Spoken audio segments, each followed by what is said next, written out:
Bărbatul în vârstă de 40 de ani se afla în remorca unui tractor. La un moment dat, conducătorul a pierdut controlul direcției de deplasare și s-a răsturnat cu mașina într-un șanț. În urma impactului, bărbatul a rămas captiv între remorcă și tractor.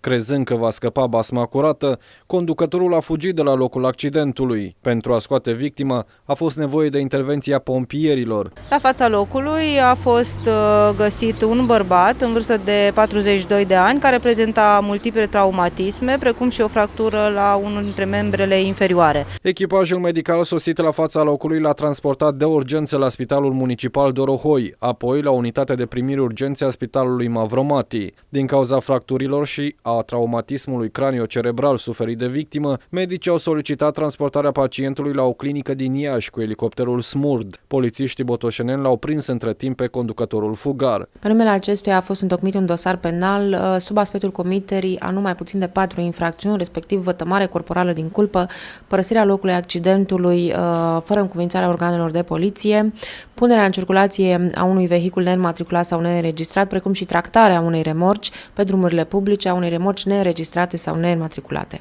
Polițiștii i-au deschis conducătorului de pe tractor un dosar penal.